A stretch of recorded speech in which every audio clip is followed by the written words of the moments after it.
So I've started this over a few times because I'm here with crazy man. So hopefully we're gonna get through this, but this is real life, and I don't have a ring light, and I don't wear makeup most days. So, and we like to make a lot of noises, don't we?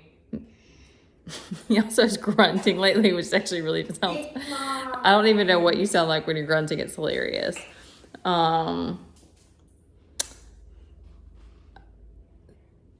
So I spoke some of my story last year.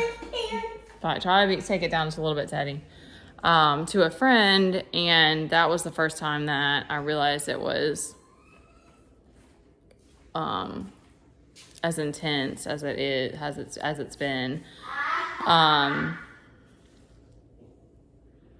Because I think we all you go into survival mode and you just cope however you can. And one of the ways that doing a lot of healing work has been the savings grace, without a doubt, because it's helped me to learn how to be present. Teddy, please take it down, baby. We need to get outside. It's helped me to be present and present in my body, and that just immediately takes you away from, not immediately, but it can take you out of any suffering or any anxiety and that sort of thing, but then also not taking the action steps to create a better life for us has meant that we're still in very much the same place we've been for a long time, and it starts to feel like a prison, you know? So I'm going to try to figure out a way to nutshell this. So I was with Teddy's dad, John. I think it's okay to give a first name. And we actually co-parented for a year before I moved home when Teddy was 2.5 and lived with my mom. And that had its own, a lot of my healing has been with her as well. That had its own bag of tricks with it, but I'm just gonna have to skip a lot of things because this will take forever. But about a year, I was at the YMCA for a little while. I started having issues with him with some of the kids in the daycare, and that was just that summer. Then we tried preschool, and he was also having issues with the kids at the preschool and also isolating himself a lot. And that was like the first things I was dealing with his behavior. I was working at this time. I was starting a career doing personal training and teaching classes. And that next year, and so that was 2018 we moved. It was 2019 we started doing speech therapy because I could see from the other kids we were around that he was behind some in his speech. And that his therapist there told us to get him diagnosed for autism. So then we went through that process that summer. And after 3 months, she took a vacation. So we didn't get to find out the results till later, but that's when he got his diagnosis. I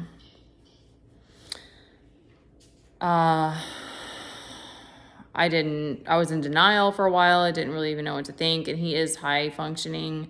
And he didn't have very many typical autistic behaviors. He was much more just ADHD, and he still to this day is. He has a lot of other behaviors now, but I was still working, and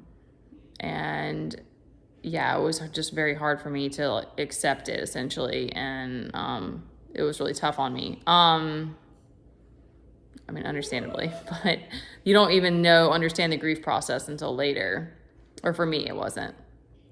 And so his dad lives and works in Missouri. So he's been in Missouri all this time, and he takes visitations throughout the year. Also, Teddy's grandparents, they usually do it together. So, I had my family, but they also just didn't really know how to accept the news, and there was a lot of anger. And now me and my mom have reconnected, and that's been really, really healing. And she's been a huge, huge, huge advocate and support system.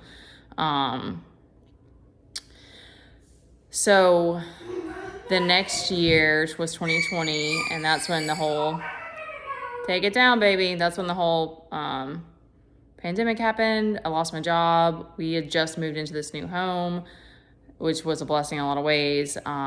He was doing ABA therapy at that point, so he was still continuing with ABA. I skipped the part about we tried preschool again, and they said they wouldn't take him.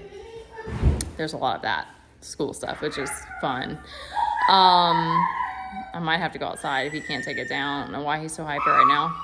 Teddy, down. Take it down, babe. And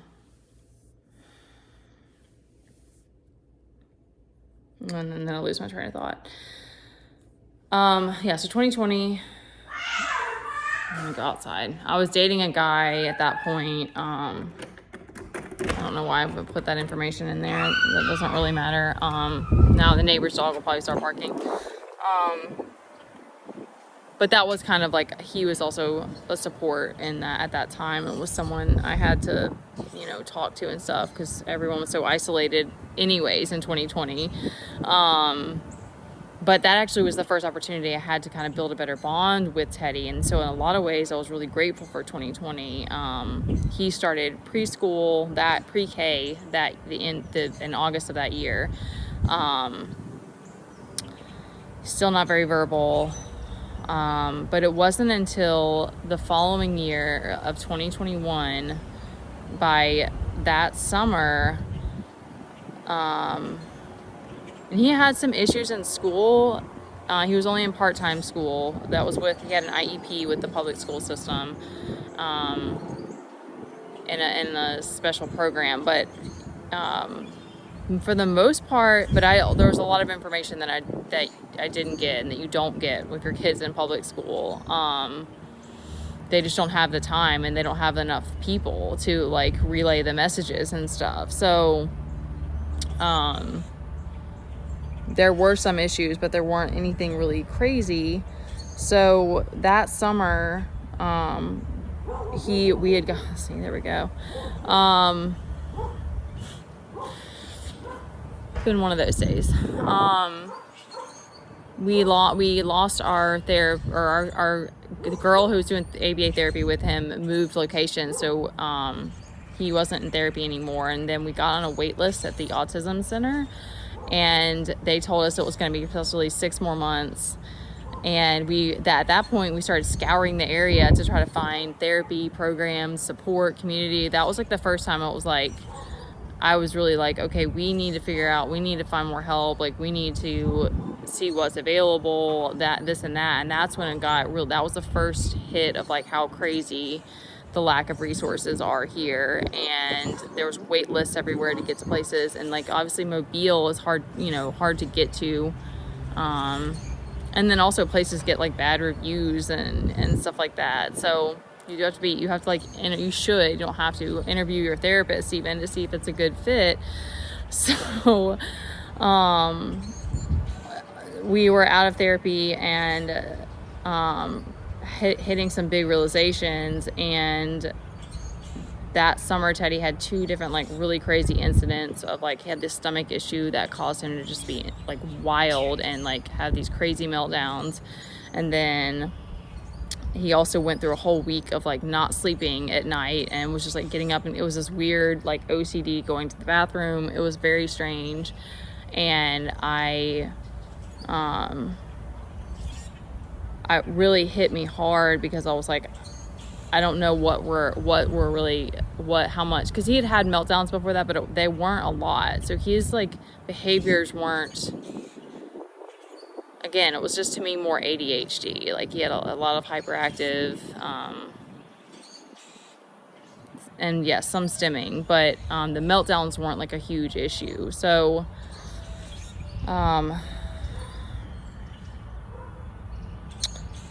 he entered school again in a half-day program with his IEP at the public school for kindergarten. And then he also got into, finally, at the Autism Center, and he was doing 12 hours a week there in ABA therapy. Started out fine. Something happened, and everything went downhill. He started being crazy and like throwing fits and not cooperating during therapy. And he was also having all these crazy behaviors at school, like throwing his shoes. Like it was just, and stimming, he couldn't sit. We had his therapist go and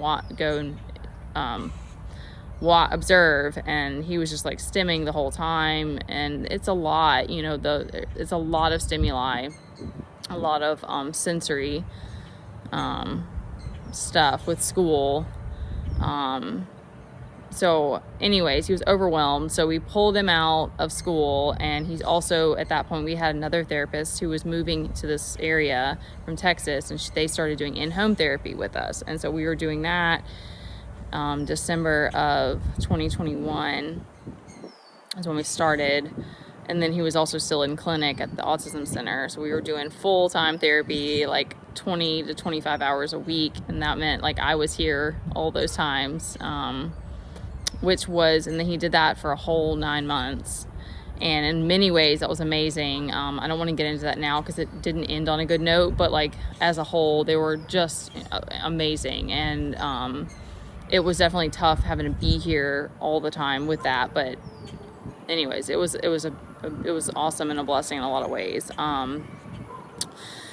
And then I started doing homeschool with him in September of last year. So that's what we're doing now. So I'm pretty much back to 24/7 mom.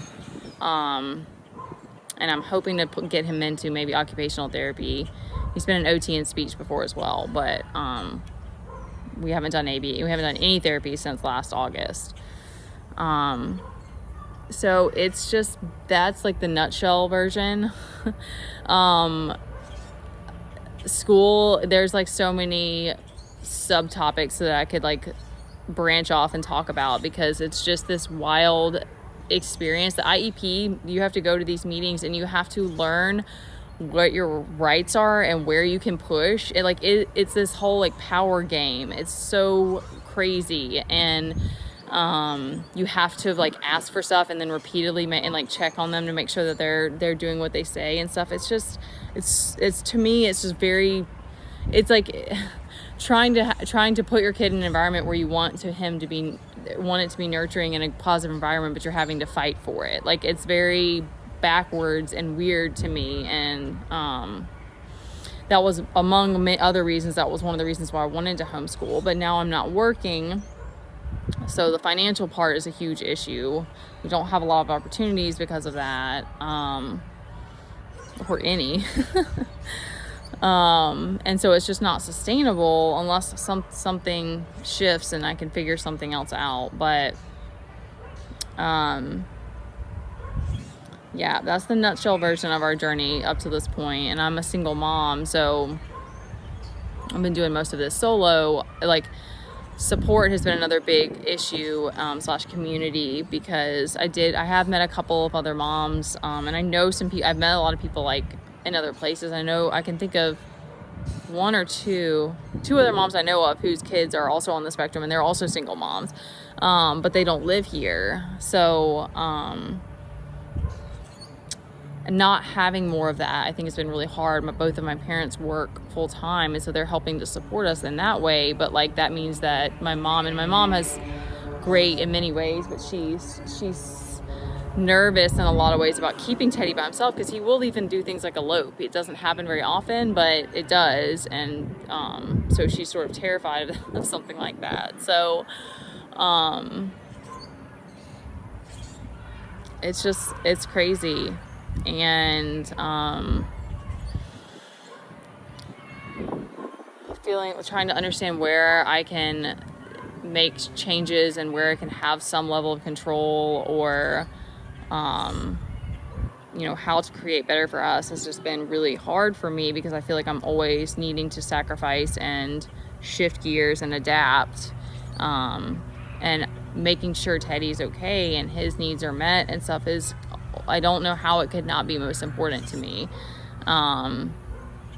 There's more to that, and I don't have time to get into that with this because I'm at almost 15 minutes. But I wanted to speak our story, and I'll probably expand on that. And I do also want to come on here and have some more inspiring and like positive things, because life, of course, isn't always bad, or it's not all gloom and doom. But I do need to really face reality and figure out what the next steps are for us, and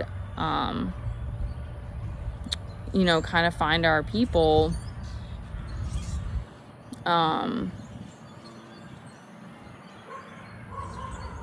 Yeah,